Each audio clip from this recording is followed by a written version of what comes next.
sejam religiosas, sejam sociais, sejam políticas ou culturais. Então, em cada prece, nós dirigimos afirmações. Esse seria o grande papel da prece. E não de pedir. Geralmente, nossa prece é um petitório. Há até quem peça, e eu não costumo pedir, para que eu ore, olha, me coloque em suas orações.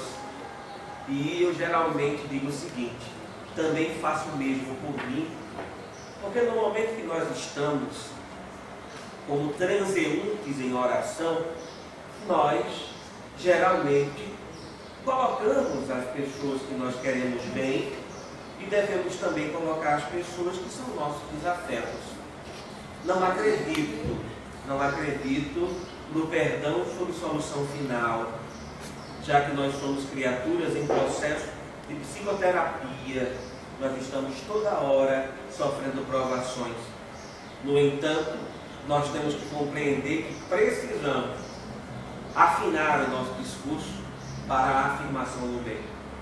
Então vamos em prece, nessa manhã, iniciar a nossa feira do Livro Espírita, mais uma no ano, no dia 8 de junho de 2014, nas vésperas do dia de Santo Antônio, que para o comércio é o dia dos namorados, ou dos enamorados. Há uma diferença, a gente não vai discutir essa diferença, mas há uma diferença. Há aqueles que são namorados, que é muito simples, e há aqueles que são namorados, eles que são muito mais importantes. Então vamos em prece agradecer por essa manhã e principalmente por estarmos encarnados, gostemos ou não do nosso invólucro, que às vezes você não gosta muito do invólucro, então, mas tem que compreender que só deu para comprar esse Fusca que você tem aí. Então, agradeça pelo Fusca que você tem. Não é isso? Vamos então em prece, nesse momento, cada um, de maneira especial, concentre-se em suas necessidades e, claro, principalmente, concentremos-nos na inteligência suprema que inoculou em nossa consciência a sua grande consciência, a consciência das leis. Deus Pai, Deus Mãe, nós te agradecemos por estarmos nessa manhã sob os auspícios dos nossos irmãos espíritas encarnados e, é claro, sob a orientação dos nossos mentores espirituais da Estação Esperança e de nossa carinhosa Estação Ninho das Rodovias. Nesse instante, reafirmamos que teremos um dia de alegria, um dia de esperança e principalmente um dia de muita fé, para que através dos nossos diálogos, dos solilóquios comuns, dos diálogos também comuns, conheçamos uns aos outros e, é claro, a troca de energias, a troca de afeto, com certeza transformará essa manhã, transformará esse dia num dia de muito carinho, num dia de muita esperança. Façamos então desse dia um dia em que ilações de bondade e principalmente de esperança alcancem nossos irmãos que nesse momento estão acamados em nosocomios, estão presos no cárcere privado de uma UTI, estão em presídios, então estão sob qualquer privação da liberdade. Que nesse instante as energias que evolam os nossos pensamentos e, é claro, do trabalho espiritual atinjam e acompanhem a todas as criaturas em nossa cidade, em nosso estado, em nosso país, em nosso planeta. Todos juntos, com certeza, podemos conformar uma energia bondosa e, é claro, constituir o desejo de Jesus, que é continuarmos perseverando em busca do bem. Muita paz para todos, assim seja, e namastê. Que traduzindo, o Deus que puder, por favor, o Deus que habita em mim, saúda o Deus que habita em vocês. Roberto é nosso trabalhador de nossa casa, um orientador espírita de mão cheia e que sempre me deixa muito feliz em comparecer. Sem falar de todos os nossos companheiros que comparecem a esse trabalho. Nós começamos com uma palestra geralmente fadada a trabalharmos um tema voltado à espiritualidade. Temos hoje a presença de um amigo, não é? Digamos, de mais um amigo e mais uma amiga que vieram somar conosco nessa manhã, porque o nosso evento ele é assim, lentamente vão chegando os nossos companheiros materiais. Os espirituais já chegaram, já estão aqui a mancheias, mas os físicos vão chegando aos poucos e aí vai ampliando-se o horizonte de sentidos. Então hoje nós temos dois amigos presentes que eu gostaria que todos pudessem conhecer.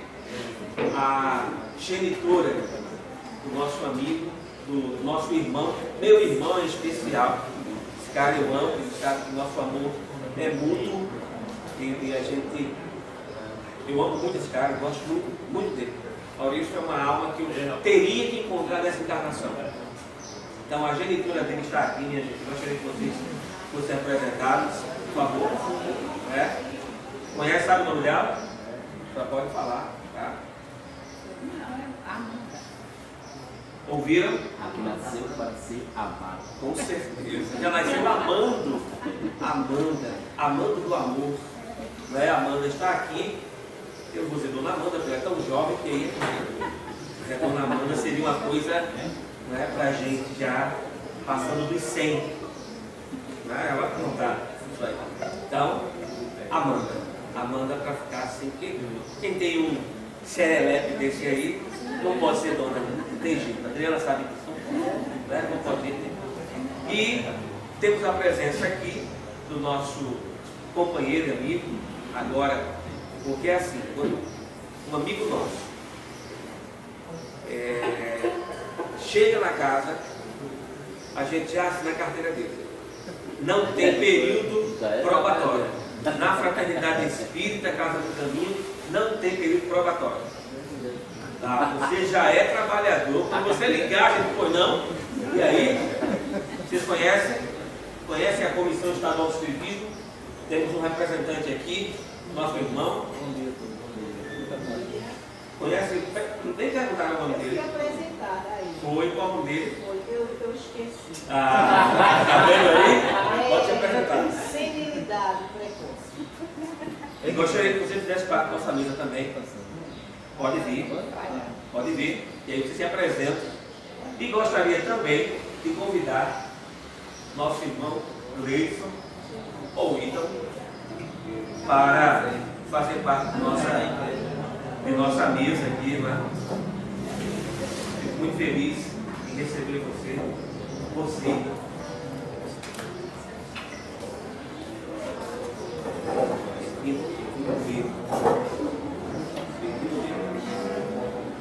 Então, meus caros, eu vou deixar a palavra com os nossos dois companheiros para que eles se apresentem.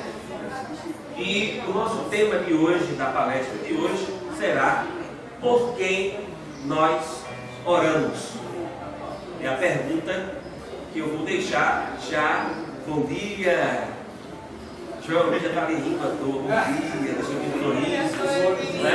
Bom dia, deixa eu ver um sorriso ali atrás. Cheio de sorrisos. Abraço mesmo, né? Abraço que está precisando disso. De abraço, de beijo, de amor. Ele sabe que todos nós amamos muito mesmo. Muito mesmo. Então vou passar a palavra aqui para os nossos irmãos, para que eles possam se apresentar. Mas já fiquem pensando por quem vocês oram.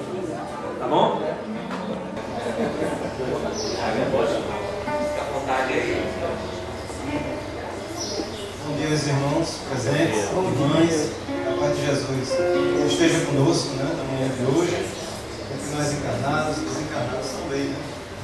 Bom, acompanhando aqui a apresentação do nosso irmão, meu nome é Edivan Ratz, sou do município de Olinda, né, moro lá também há 35 anos, atualmente faço parte da Escola Espírita Jesus de Nazaré, também no mesmo bairro de Águas Compridas, né? E estou aqui representando não somente a Comissão Estadual do Espiritismo, né? Como também a Federação Espírita Pernambucana e o movimento Droga é uma Droga Mesmo.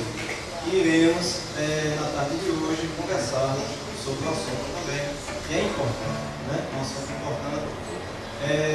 Estamos também aguardando a minha companheira de trabalho, Edna Lúcia, que também faz parte desse movimento, com outros parceiros que convidamos ao longo de alguns dias, né, de algumas semanas, para participarem deste evento aqui em Ribeirão. Né? E por sinal, vou externar aqui a minha alegria, está muito bonito. Primeira vez que eu participo assim, de uma feira de livros espíritas, né? E enfim, está show de bola, eu adorei.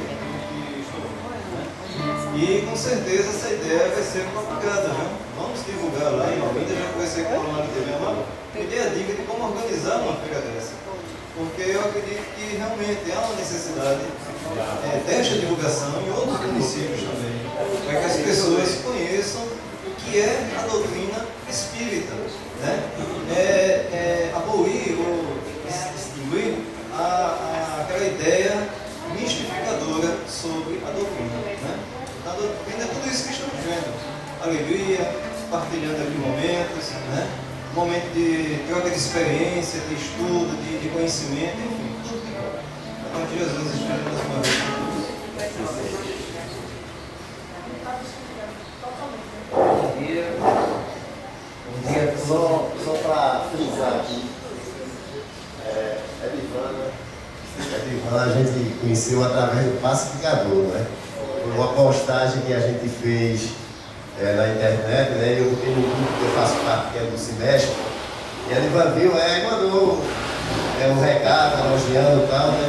E a partir daí foi que a gente se conheceu, né?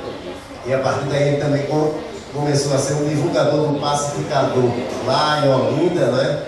Como ele faz parte de uma área que abrange 14 centros, né? 14 centros, ele leva o Pacificador a 14 centros lá em Olinda, né? E é uma boa divulgação pra gente, né? E a gente está fazendo essa parceria, né? O Pacificador realmente já fez com que nascesse esse elo, né? Brevemente a gente está trabalhando para que ele seja de 4 páginas, né? O Pacificador está aí dando seus frutos já, né? Foi. Bom dia a todos e todas.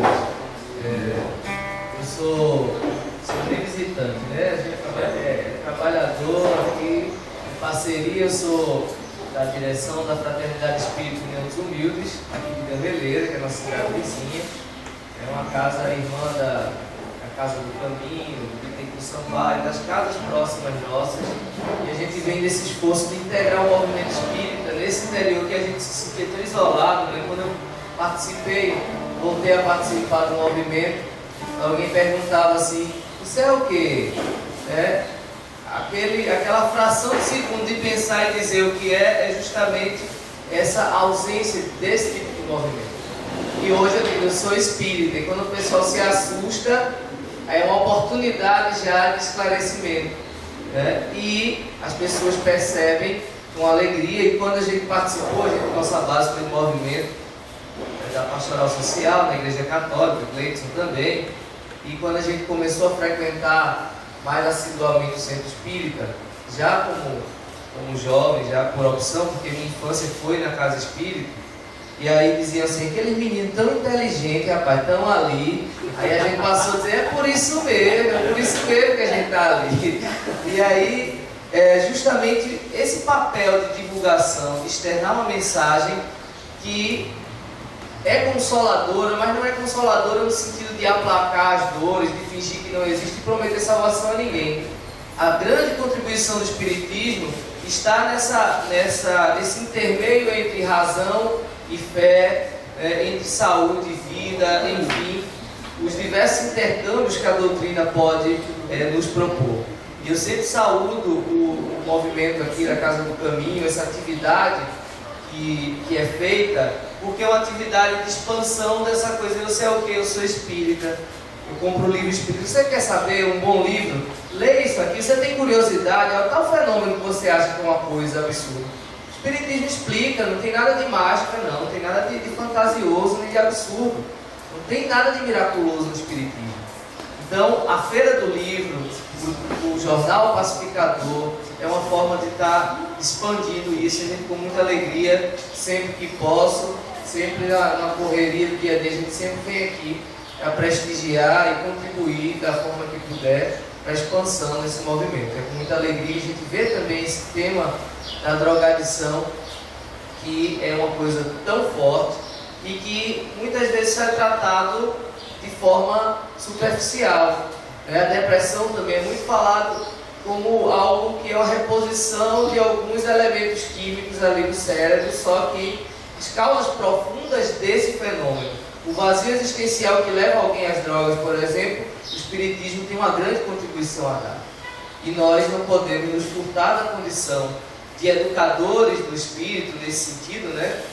Informação sempre, de levar a mensagem que o Espiritismo dá para contribuir, para aplacar esse vazio que dele tantas outras coisas negativas surgem, dentre eles as drogas, a depressão e tantas outras coisas que são pandemias do nosso tempo. É com muita alegria que estou aqui, né, saudando também companheiros que eu não conheci, que aqui estão colaborando, e será um ótimo dia, com certeza. Obrigado. Meus caros, já estão acostumados com esse meu velho rosto, né? Mas às vezes eu mudo, né?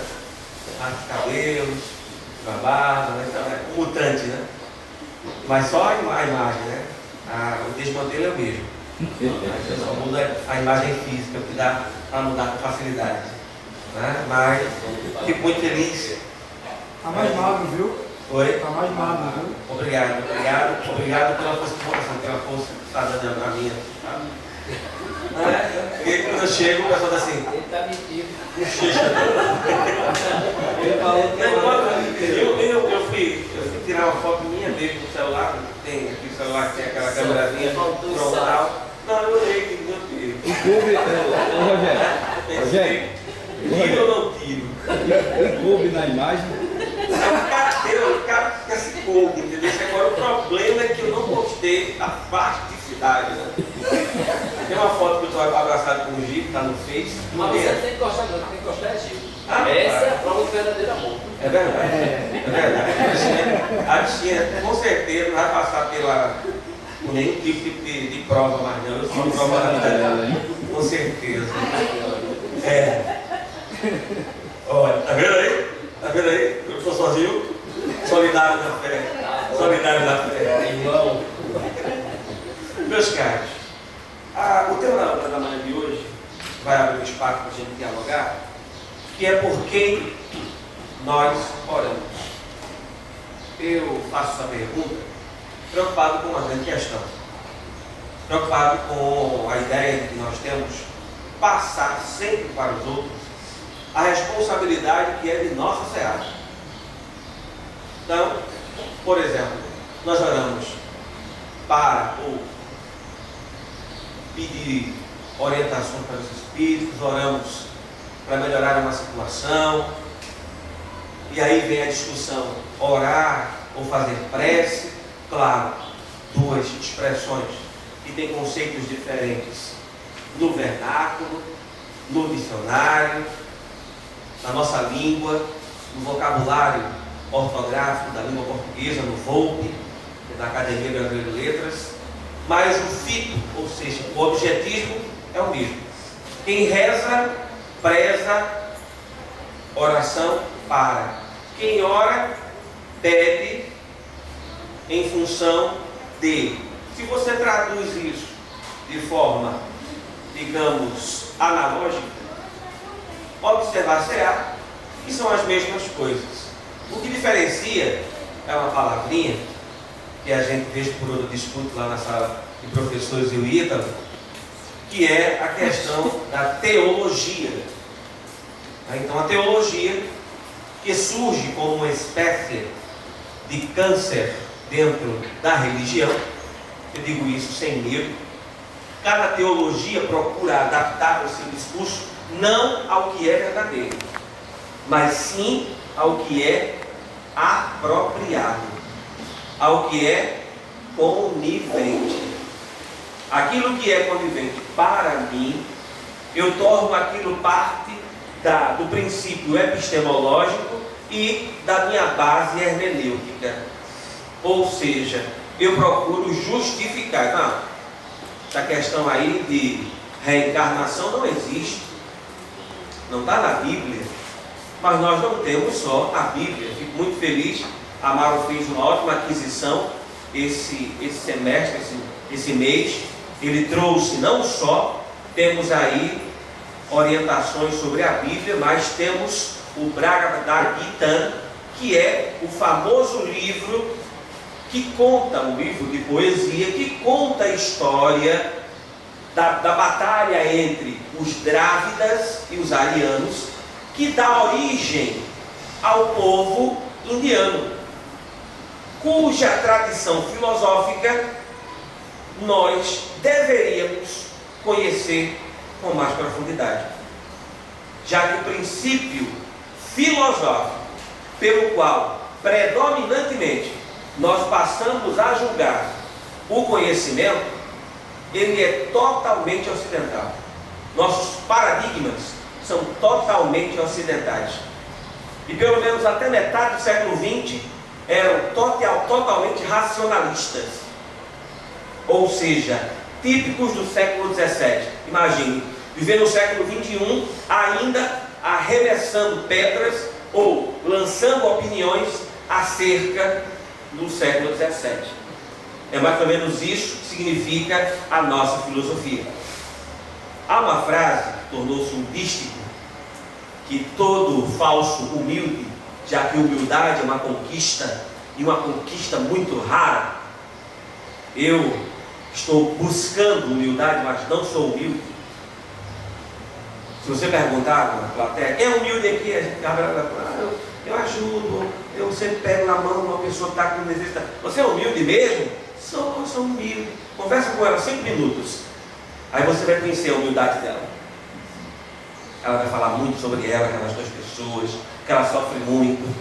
Uma vez uma pessoa lá no colégio, ela me perguntou, ela não perguntou, ela estava chorando e dizendo assim para mim: por que ninguém me compreende? Na minha cabeça, eu já tinha dado a resposta para ela: porque a senhora, nem a senhora consegue se mostrar como é, né? É falsa como uma nota de R$3, na minha cabeça, mas na minha boca eu falo, né, o que é conveniente. Ela não pensa assim: não, minha filha, é natural, as pessoas não compreendem você, mas ela se vitimizando: não, mas eu faço tanto pelos outros, eu não aguentava mais, né? Eu já tenho os meus problemas, e aí tenho que somar com os outros, né? É meio difícil isso, você ter problemas somado com os outros. É meio como quando as pessoas dizem: estou orando por você. Eu fiquei uma vez numa vigília, numa madrugada.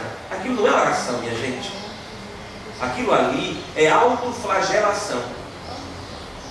Porque eu ficava entre o sono e entre os joelhos doentes, porque sempre dobrado. Eu aproveitava enquanto o pessoal estava com o olho fechado e levantava a perna.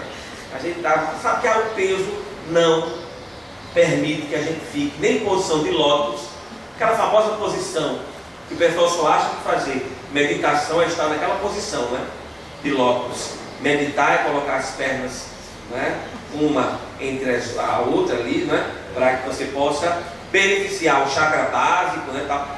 Se eu fizer aquela posição 5 minutos, Ivan, eu vou ter perda total das pernas, né, porque circulação zero, eu não vou conseguir sair, vai ter que alguém me ajudar, o SAMU, né, vai ter que...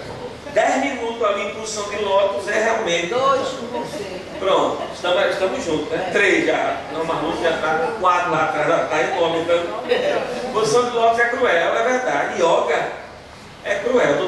O professor Hermógenes, acho que vocês devem conhecer, da TV, né? O Hermógenes, ele tem agora 93 anos, namastê, 93 anos ele tem.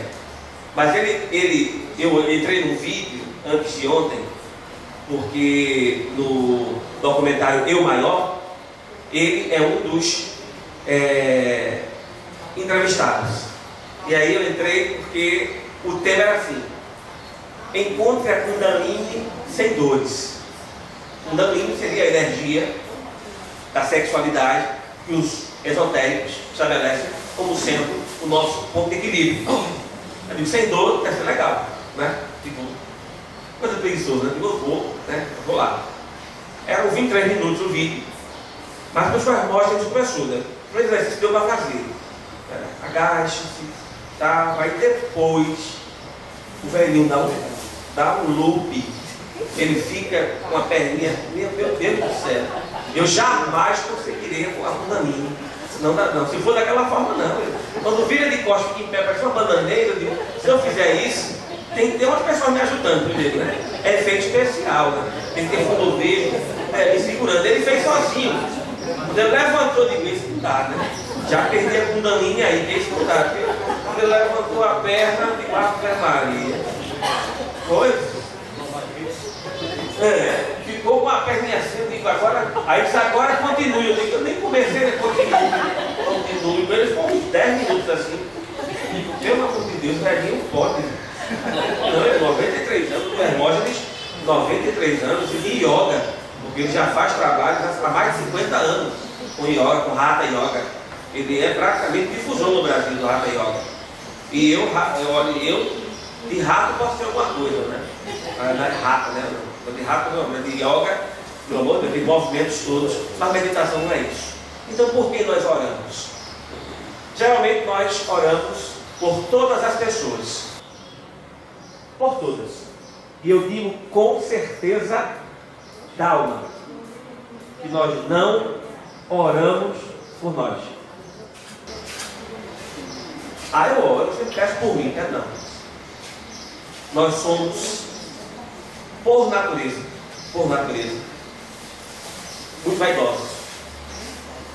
Então a vaidade nos traz um vício. E aí, quem gosta de história e mitologia vai lembrar o que aconteceu com Prometeu. Já ouviram falar da história de Prometeu? Lá da mitologia grega. Aí foi preso no penhasco. E olha a dor de Prometeu. Ele foi preso no penhasco, como demiurgo que era, quase Deus. Ele foi preso no penhasco. Os corvos vinham comer lá o fígado dele. Agora a novidade não está aí não. Ele tinha um fígado comido, né? Durante a noite os deuses rematerializavam o corpo dele inteiro. Aí no outro dia voltava o corpo. E assim ele ficou. Agora a pergunta é, por quê?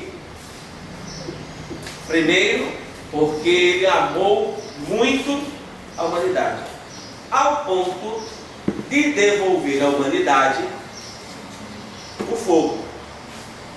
Como a serpente fez com a humanidade, abre aspas, serpente com a humanidade, no mito de Adão e Eva.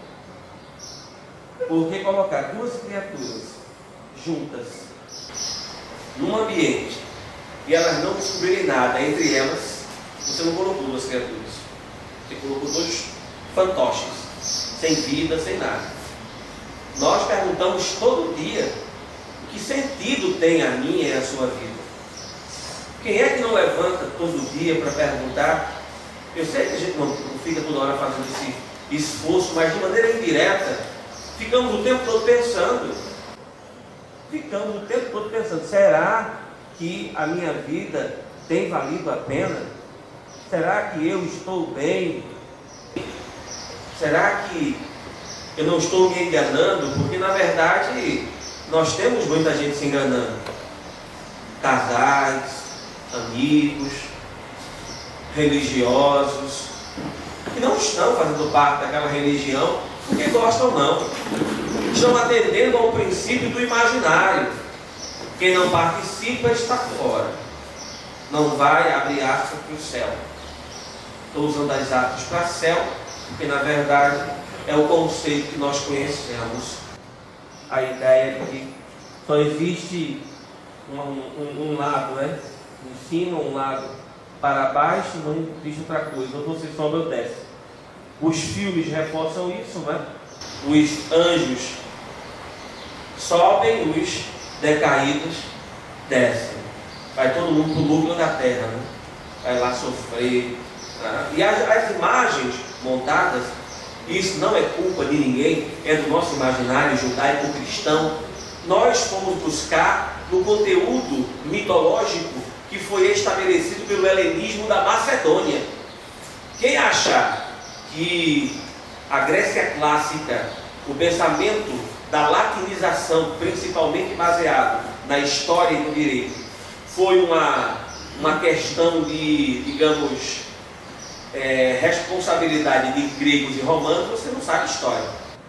E a maioria dos livros de história não trazem a história de Alexandre, não trazem a história de Felipe e Olímpia, ou seja, dos macedônios. Ocultam. Foram eles que disseminaram no período helenístico, no último período da Grécia, o conhecimento filosófico, o conhecimento mitológico. Tanto é que até hoje alimenta a aventura de se encontrar, por exemplo, a cidade de Troia. Não se tem ainda informações sobre Troia que sejam solidificadas. Não há. Nós temos filmes, e geralmente que são licenciosos. Por exemplo, o filme que o Brad Pitt faz, o papel de Aquiles, o Patroclo é primo dele. Na verdade, na mitologia, era o seu Eufebos, ou seja, era o seu jovem.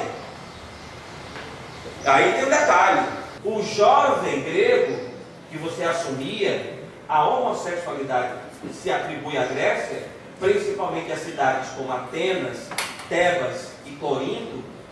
Principalmente Corinto, se fala muito pouco de Corinto. Seria muito bom que nós compulsássemos os documentos históricos do George Deby, em um livro, no primeiro volume, chamado História Geral Privada do Mundo, que é uma coleção com 5 volumes. O primeiro é dele, George Deby. E ele mostra uma coisa interessantíssima. Primeiro, que a homossexualidade não pode ser homossexualidade do ponto de vista greco-romano ou grego. Porque um homem na Grécia relacionava-se com seu Eufebos, ou seja, com um jovem bonito, forte, através do encolchamento. Não havia penetração. Era o encolchamento, era a colcha de um entre a colcha do outro. Nós alimentamos a história da homossexualidade. Todo mundo ali, não gosta nem. Tem professor de história que pula essa parte, não gosta nem falar da Grécia. Tem que falar de Atenas, como as mulheres de Atenas eram licenciosas, folgadas, como se mulher não tivesse direito de nada. E a homossexualidade fosse tratada como uma doença, como a gente costuma ver, e graças aos avanços da legislação e, é claro, da inspiração religiosa dos bons espíritos, começamos a perceber que mais e mais pessoas entendem a homossexualidade como sendo mais uma das facetas da sexualidade, como a heterossexualidade, a transexualidade e tantas outras coisas mais que nós vemos aí. Então, teremos muito ainda a aprender. Por isso, quando essa manhã eu faço a pergunta por quem nós oramos, eu coloco em dúvida se oramos por nós. Nós oramos geralmente para que a gente passe naquele concurso. A gente ora para que a gente melhore de uma doença. A gente nunca faz o exercício de oração como meditação, que fosse um exercício de olhar para dentro, todos os seus defeitos, todas as suas máculas. Mas isso não pode ser também um exercício de autoflagelação, que você é pior do que os outros, você não presta, não. Você tem seus erros, tem suas qualidades, e você deve aprender a inclinar-se, a melhorar seus defeitos e, claro, fortalecer suas qualidades. Mas é fácil? Não. Porque um livro recente do ano passado, publicado no começo do ano passado, em fevereiro do ano passado, foi capa de várias revistas, O Poder dos Hábitos, de Stephen James. A ideia de que nós não sabemos o poder que nossos hábitos têm. Já é aquela história neurocientífica de que você não é aquilo que você mostra. Você é aquilo que você pensa. E aquilo que você pensa é inevitável. Por quê? Porque já está programado. Aquela brincadeirinha lá do Brian, da novela das 7, do Lázaro, do nosso ator baiano, não é? Ele faz um guru. Aquela história de reprogramação tem um fundo de verdade. Nós deveríamos nos reprogramar. Se você quiser, por isso que muita gente não se perdoa quando erra a segunda vez. Eu errei de novo, eu prometi tanto que eu poderia fazer. Olha, não prometa. O primeiro passo para você melhorar é não prometer nada. Não prometa, porque você não vai cumprir. Não prometa, porque prometer vai lhe obrigar primeiro a se, digamos, suprimir, reprimir, suplantar. Você quer, você não faz. Acho que já contei a vocês isso aqui, vou contar outra vez, ou não contei? Estava na frente da casa de um amigo nosso, que mora bem pertinho daqui, e o pastor de uma igreja vinha passando, me conhece, falou comigo, falei com ele, conversamos, e ele entrou no mérito, disse: olha aí, José, todo mundo fala que não tem ex-gay, olha aí. Aí o rapaz, vai lá o rapaz, né, em pé, de paletó, bem arrumado, e começamos a entabular uma conversa de uns 10 assim, a 15 minutos, né, ali e tal. O rapaz, o ex-gay, primeiro ele fazia assim, paletó, olhava para o pastor, mediu o pastor da cabeça aos pés. Eu estou conversando aqui, batendo papo com o meu amigo, e ele: tá vendo, Rogério? Quando ele quer, melhora e tal. Eu não aguentei mais, não, senhor. Eu não acredito em ex-gay, não. Olha aí, olha o exemplo. Não, senhor. Ele não é exemplo, não. Enquanto o senhor estava falando aqui com a gente, ele comeu o senhor com os olhos várias vezes, senhor. Passou horas olhando para ele, pra caramba. Então essa criatura está reprimida. Ela vai continuar tendo seus atos, mas não vai ser feliz. Porque para ela isso é pecado, é um crime. Ela está transgredindo, não é algo natural. Estou transgredindo uma norma. Por isso não prometa. Se você não consegue, não prometa. É o primeiro passo, não prometa. Porque seus hábitos vão lhe comprometer. Agora, quando você fizer o exercício de meditação, de você saber até onde você pode ir, porque todo mundo é maravilhoso até a página 3. Todo mundo. A gente é calmo, feliz. Uma feira dele como esse, a gente se abraça. A gente troca juras de amizade, de amor, de atenção. Mas eu quero saber no dia a dia. Por quem você ora no dia a dia? Você ora para o seu patrão atrabiliário, que não respeita você, que lhe explora? Você ora por alguém que prejudica? Então, essas questões, por quem nós oramos, deve começar primeiro por nós.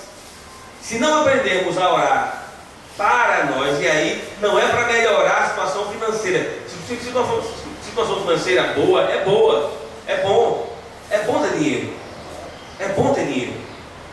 Tem uma coisa muito estranha que foi disseminada entre nós espíritas, que é uma herança católica que nós trouxemos para o espiritismo, já que a maioria dos espíritas que não são egressos de um processo de evangelização, eles passam pelo catolicismo, eles trazem muito isso.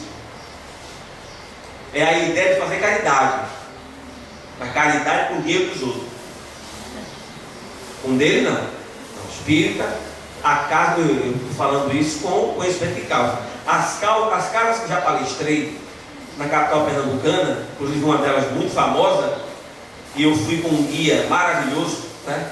Sergival como guia é fantástico. Sergival conhece, né? Sergival é um amigo meu. Ele disse para mim: eu conheço, tive uma namorada em Olinda, eu conheço. Vamos comigo, rapaz? Eu disse: tá bom. Fomos parar nos Voltrins. Paramos no ônibus e o centro ficava na Vila Operária de Peixinhos, lá em Peixinhos. Aí nós chegamos no posto, faltavam acho que 10 para 15 minutos para começar a palestra. Paramos no posto, aí a moça se aproximou dele, você é muito galante, né?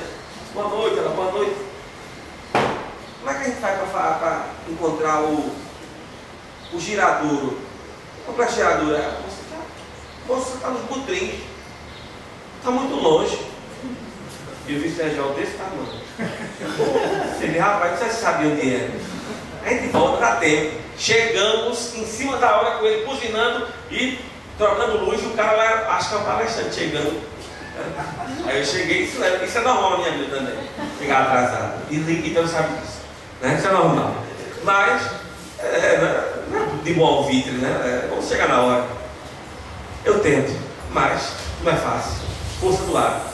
Então, cheguei a casa, minha gente, sinceramente, eu fiquei. Carros lindíssimos lá fora. Carro lindíssimo. Lindíssimos carros.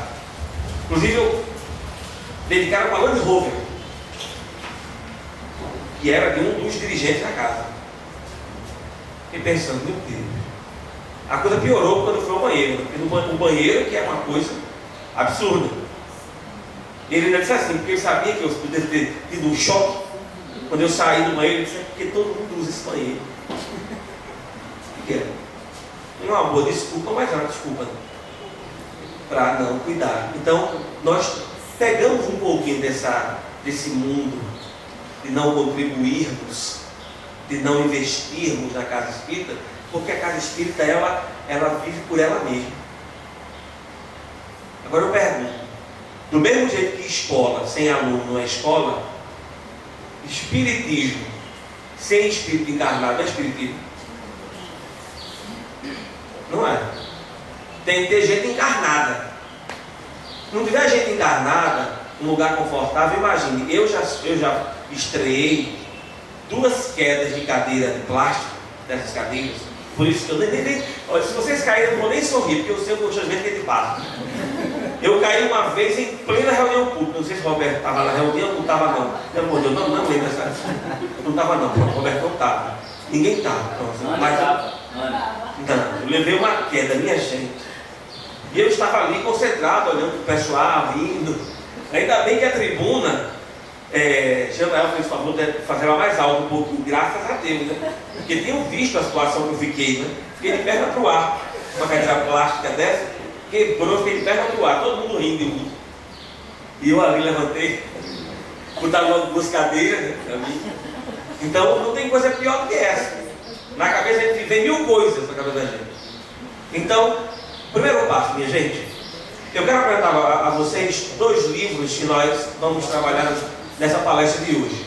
O primeiro deles é um livro da década de 40, que foi recebido livremente por nosso irmão em espiritualidade, Chico Xavier,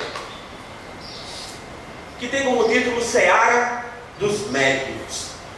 Se você observar esse livro, eu não entendo o livro dos médiuns, vai entender. É só comprar Seara dos Médiuns. Leia o livro dos médiuns junto com Seara dos Médiuns. E o outro livro, esse mais especial, porque na verdade eu não estou dizendo que um é melhor que o outro, mas mais específico para o nosso tempo, é Dias Gloriosos.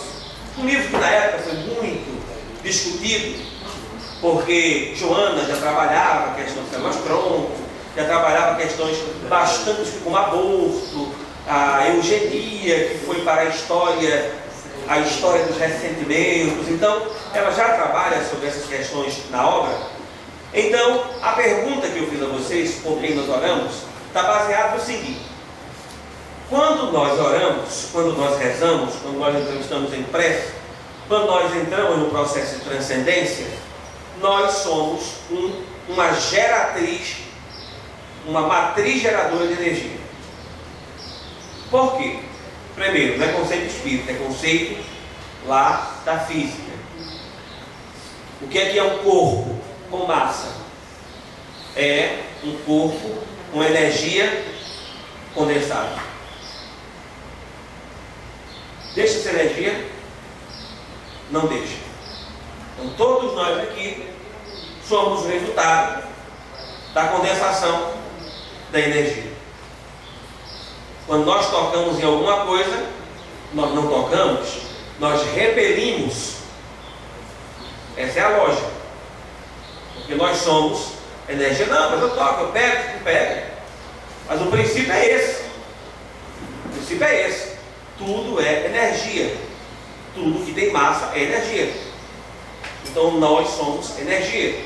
E se nós estamos no momento de prece, naquele momento em que você fica consigo mesmo, em pensamento, laborando pensamentos positivos, isso vai ser bom, primeiro, para você, segundo, para todos aqueles que te cercam. Porque, meus caros, tudo que nós aprendemos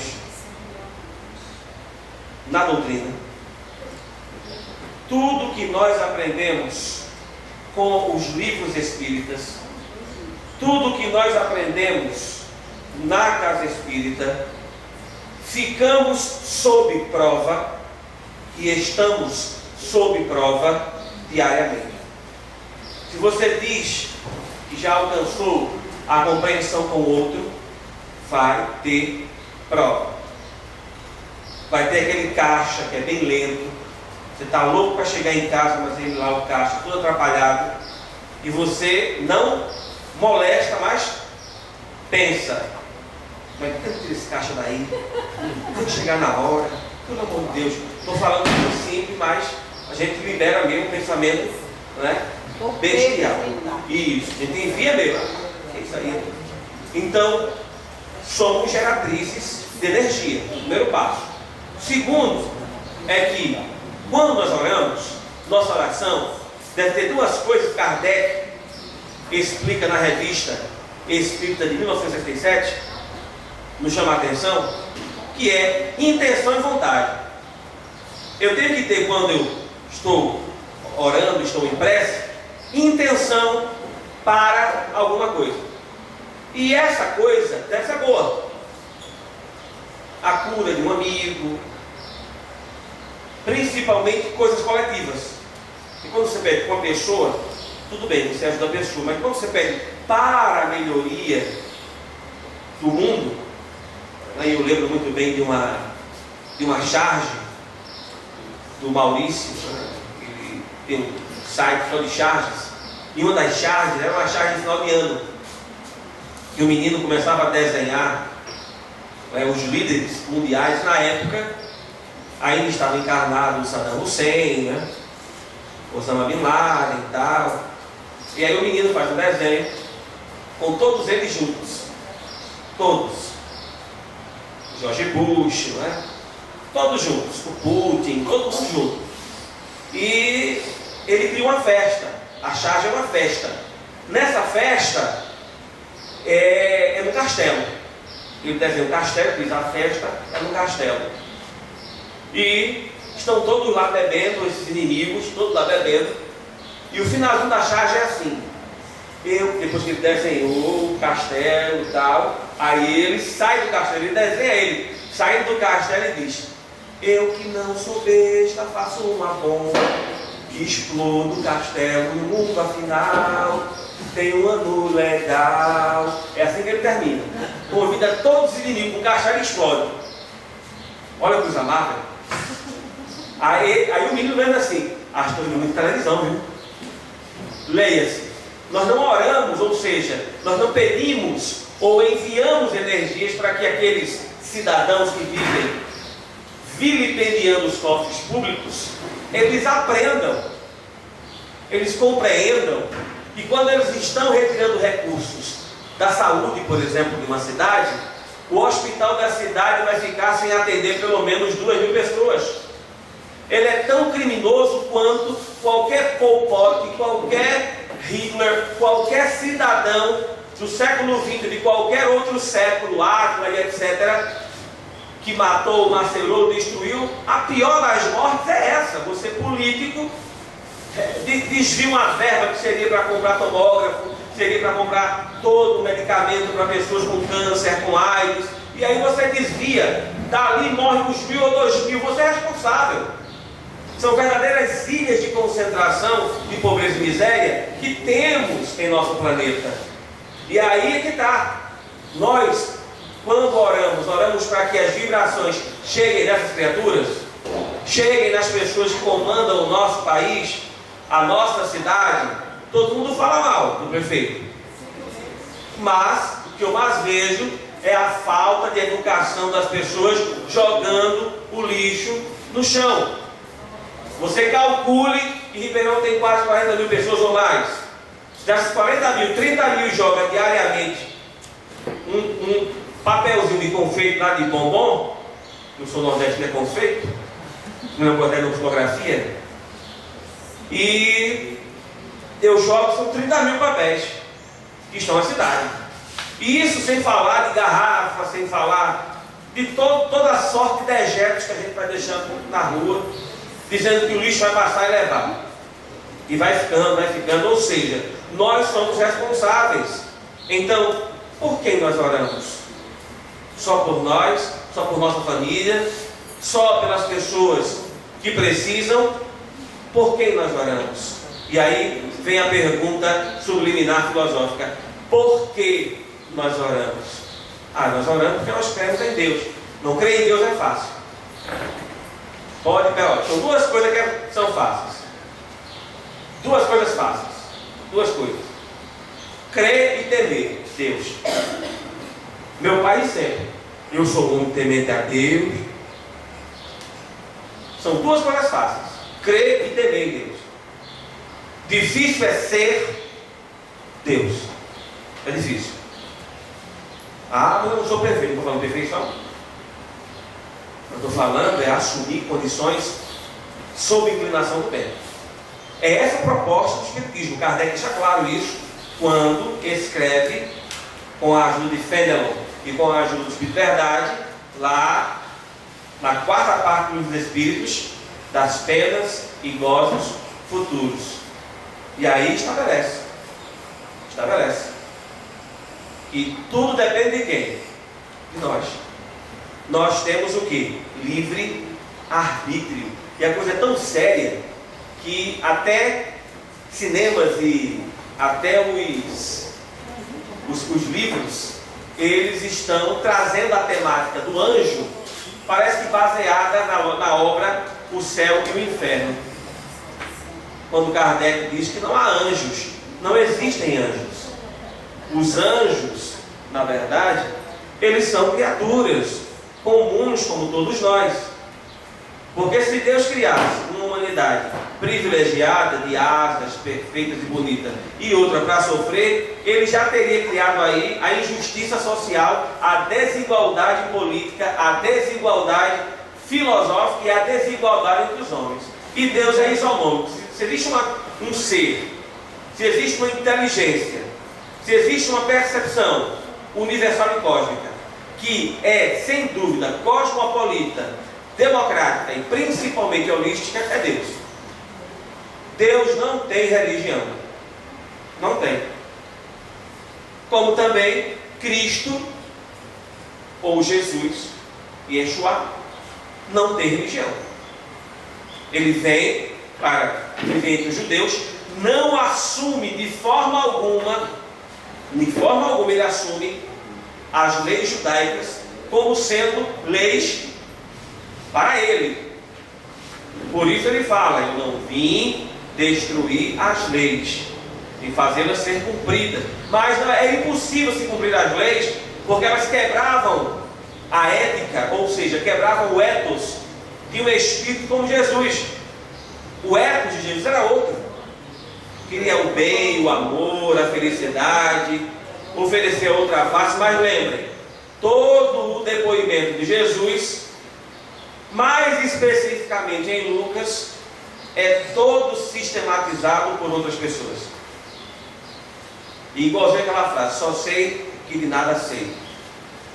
Todo mundo, quando começa, pensa em filosofia, só vem na cabeça 3 nomes: Sócrates, Platão e Aristóteles. E quando se fala de Sócrates, o cara já sai logo com aquele lugar comum: só sei que de nada sei. Essa é a frase da pessoa mais orgulhosa do mundo. Quando ela fala isso, ela quer se colocar na condição de humilde, que não sabe nada. Mas faça como no Facebook, cutuque. Ela vai falar. Agora eu falo o que eu penso. Olha, vocês disseram que não sabiam nada. Partindo desse pressuposto, o nosso caríssimo John Locke, no livro de 1667, Tratado acerca do entendimento humano, ele assume essa teoria. Mas ele afirma que ela é apenas um aforismo. Serve apenas como frase de efeito. Mas na verdade todo mundo aqui sabe alguma coisa. E sabe que sabe. Sabe nada? Sabe. Com certeza sabe. O problema é que nós usamos essa comunicação em nosso favor. É assim quando nós oramos. A gente começa por nós, pelos familiares. A gente vem lembrar do mundo depois. A gente não doa. Minha gente, esse é o princípio, doação. Quando nós espíritas aprendemos esse princípio de doação, teremos riqueza. Quando nós nos entregarmos em doação, e eu falo isso sem medo, olha a diferença para as igrejas reformadas. Estabeleceram o quê? O dízimo. E duvido você tirar da cabeça de um dizimista que ele está errado, dá o dízimo. Sabe por quê? Porque o dízimo, minha gente, ele é na verdade o gatilho para que esse cidadão possa encontrar felicidade. Ele pode estar numa situação difícil, mas quando ele contribui com o dízimo, ele já olha para o céu. Dê minha parte, Senhor. Ajeita aí. Isso já estimula ele. Ele trabalha mais. Aí ele acha que tudo que ele conseguiu foi por intermédio do dízimo.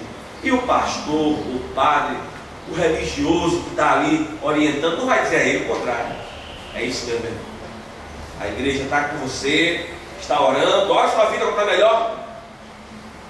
Pare na TV e você saia zapeando nos canais. Ninguém fala outra coisa. Só sai duas coisas: ou bens materiais, ou curas milagrosas, que na maioria das vezes dá embora. O camarada para de tomar uma medicação, para de ir ao médico, desencarna. Aí a família tão iludida assim, o que Deus quis. Tem que ser mesmo, é uma doença triste, mas tem tratamento. Não, mas aí ele está com Deus. Está com Deus. Não esqueço nunca no enterro de uma trabalhadora de nossa casa, uma das filhas dela é de uma igreja reformada, e eles chegaram lá para fazer oração, oraram, disseram: agora, minha gente, olha que caridade, agora, minha gente, é o seguinte, pensem em vocês, que essa, olha, já morreu, já está vivo, agora é só para quem está vivo agora. Fiquei pensando, eu vendo, não é? A visão espiritual, eu vendo Dona Bete ali, em pé, tentando, ainda cambaleando, se organizar espiritualmente, e ele dizendo que podia pensar nela. Só quem fica agora, nada disso, meu Deus, que maldade. Não gostaria? Impressionante. Aí nós falamos, conversamos, trouxemos a nossa mensagem, porque essa é a ideia. Por quem você ora? Para quem você ora? Só para Deus? Ah, eu oro só para Deus. Há uma história fantástica do Hilário Franco. Quem gosta muito do Hilário deve, com certeza, conhecer a forma crônica, de cronista, que ele escreve. Ele conta a história de um tal de Eurico. E esse tal de Eurico era um homem de muita fé. Era de muita fé. E, claro, por ser um homem de muita fé, todos confiavam muito nele. Eurico trabalhava num banco. E você sabe que o material de banco é uma coisa que chama nosso desejo. Dinheiro, né? Dinheiro na mão da gente foi tremendo, né? A gente não precisa, mas a gente compra alguma coisa. Porque dinheiro não pode, né? Ou são extremos. São extremos. Diz Paulo Graudelli. Ou somos ávaros, ou somos perdulários. Quem consegue equilíbrio é feliz. Quem não consegue ou é ávaro ou é perdulário. Essa é a ideia. Então, camarada fica maluco, trabalha. Então, Eurico trabalhava no banco. Nunca tinha passado na sua cabeça pegar um centavo sequer. Nunca havia passado pela cabeça dele. Né? Pegar um centavo, nunca vi. No entanto, um amigo dele, o Wellington, era também assim muito ligado ao capital, ao dinheiro. E aí, na ausência de Eurico, você sabe que o caixa fecha, tal, e Eurico confiava muito nos amigos. Deixou que o Wellington ficasse seu caixa. E nesse momento que ele saía para justamente alimentar uma avó que morava sozinha e voltava ao banco, o Wellington fazia o sistema e o esquema de roubo e etc. Um dia se focou. Eurico foi indiciado e como as provas eram flagrantes, ele foi condenado. Mas mesmo assim, Eurico não deixava a peteca cair. Ficou triste, chorou, perdeu a esposa, porque a esposa de separação, os filhos que ele tanto amava e que ele tanto presenteava, trabalhava em função dos filhos, o abandonaram. E só restava-lhe apenas os companheiros de cela e a dor da prisão e da limitação da liberdade. Numa certa manhã, após 4 anos de detenção, o esquema vem à tona e é descoberto que ele não foi o ladrão e que o Wellington é que era o que desviava. E como se descobriu isso? Muito simples. O Eurico, em suas orações, nunca deixou de fora o Wellington. Mas os pedidos de Eurico não eram: Senhor, faça justiça, tire daqui, não. Sempre era assim: Senhor, sei que tu estás em minha consciência e sabes o que eu penso. Fazei com que meu amigo não continue a disseminar o mal. Explica para ele, Senhor, que o que ele faz não é bom. Não é bom para ele, não é bom para os outros, não é bom para ninguém. E assim era a oração. Um daqueles parceiros de célula, chamado Betão, era o cara que mandava naquele pavilhão, um dia chamou-lhe e disse: olha, toda madrugada eu ouço você aí nas suas rezas, já que você não é crente, você reza, e você sempre pede para esse cara aí que você diz que colocou você nessa roubada. Se você quiser, amanhã Fininho está sendo liberado. É só você orientar o endereço, Fininho vai lá, paga ele e acaba com o seu problema. Eurico olha para ele e disse: Betão, se você já ouviu o que eu pedia, você lembra das palavras. Lembra? Você pede para que Deus explique para ele que ele não faça isso errado. Eu digo a você, Eurico, diz o Betão, tudo que eu peço a Deus dá errado. Ainda ontem eu pedi a Deus que não se descobrisse que eu guardo cigarro embaixo da minha cama, num buraco, e os infelizes do lado dos policiais encontraram. Então Deus não ouve a gente. Eu tenho uma forte sensação de que Deus esqueceu cada detento aqui, inclusive você. E eu disse: não, esqueceu não.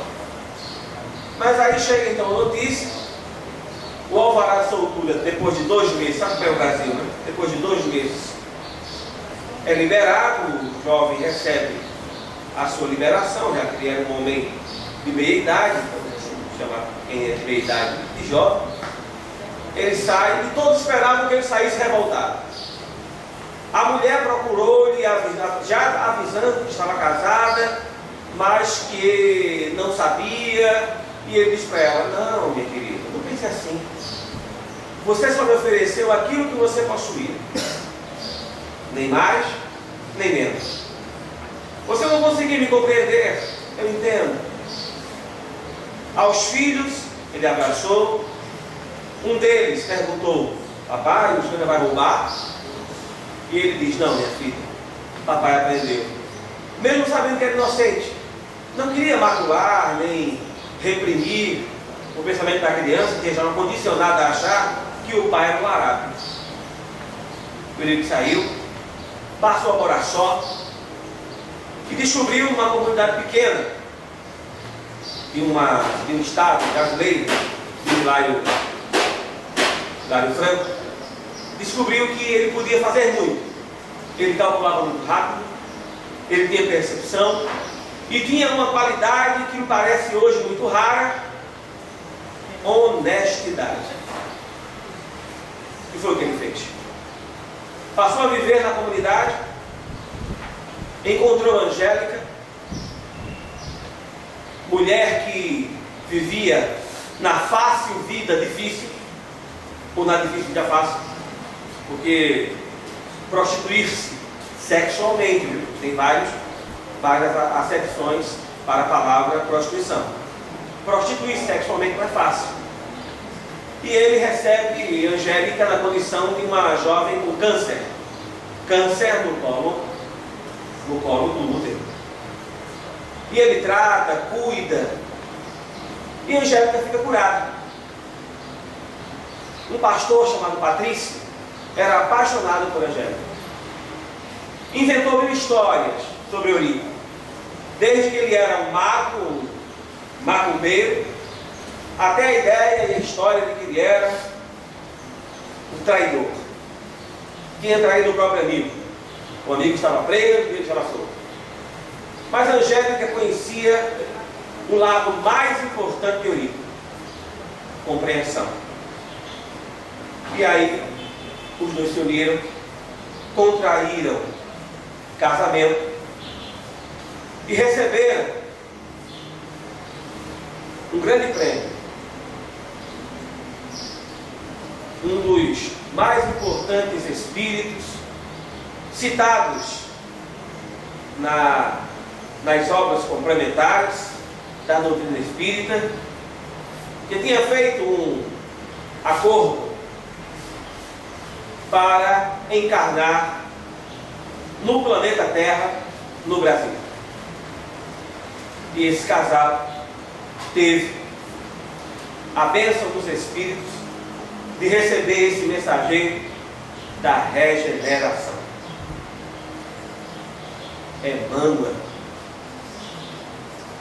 Emmanuel já está encarnado nas plagas brasileiras. E é claro, sem estardalhaços. Porque todos os mensageiros da regeneração estão encarnando sem estardalhaços.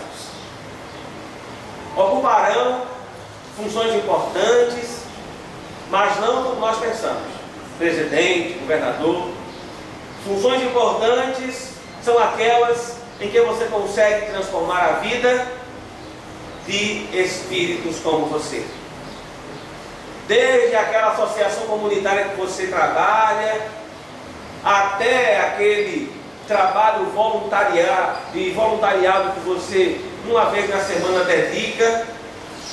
Eu sei que algumas pessoas dedicam-se a esse trabalho com medo do inferno, não é? Porque a ideia de inferno ainda está na cabeça da gente. Se todo espírito está nesse céu e inferno, saberia que não existe inferno nem céu.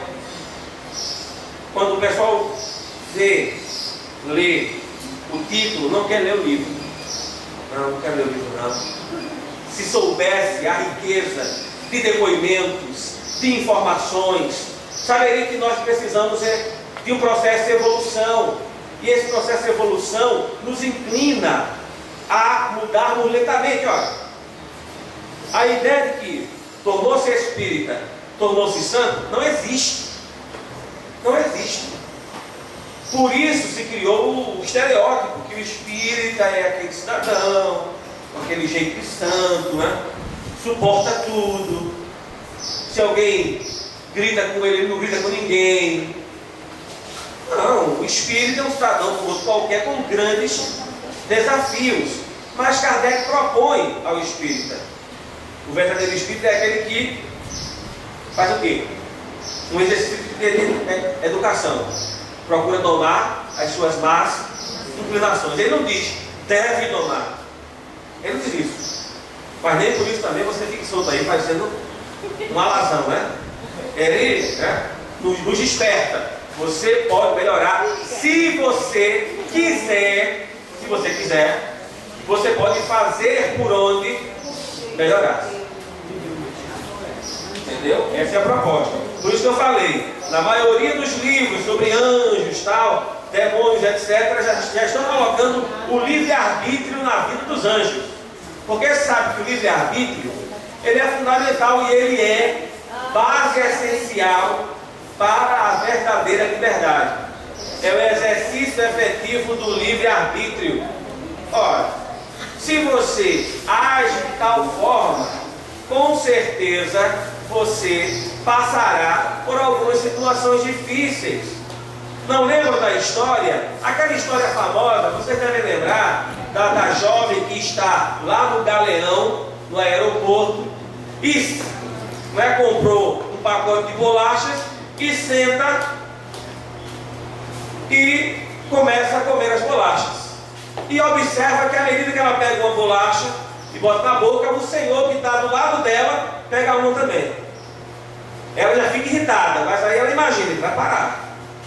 Mas ele continua pegando. Ela pega uma bolacha e pega outra. Ela pega uma bolacha e pega. Ela estava quase estourando quando a última bolacha ele pegou. Partiu e ofereceu a ela. Ela pensou, descarado, além de pegar a minha bolacha, ela teve coragem de dividir a última comigo. Tudo bem. Ela embarca. Quando ele está na cadeira, que abre a bolsa dela, o que é que tem lá? Um pacote de bolacha. Ela acabou descobrindo que ela havia comido a bolacha do senhor. E quem era miserável era ela. Então a pergunta, a moral é a seguinte: de quem você anda comendo a bolacha? Pronto. De quem você anda? Essa é a lógica. Essa é a lógica. Porque se você... não. De quem é que você anda comendo bolacha? Em quem você anda pegando carona? Então essa é a questão. Por isso, nossas orações devem refletir não palavras que sejam decoradas, não palavras que sejam emitidas por nossa voz, como se simplesmente fosse nada, fosse fruto de uma repetição. Você já sabe, Senhor. Já sabe, eu sou louco, posso passar. Estou precisando disso, precisando daquilo. Uma das mais interessantes afirmações, a gente quando pergunta, principalmente aos espíritas, como é que você vai? E ele responde, vou com mereço. Quando eu sei que o cara vai mal, eu penso, não digo, mas eu penso, merece mesmo. É claro, porque se você não se autoestima ao ponto de dizer que eu posso melhorar, eu vou contar contigo. Eu vou achar que você não. Se você é quem começa o processo, você vai dizer, não estou bem hoje não, minha situação é difícil. Porque tem gente que a gente não consegue conversar, que a pessoa não consegue se controlar falando dos próprios problemas.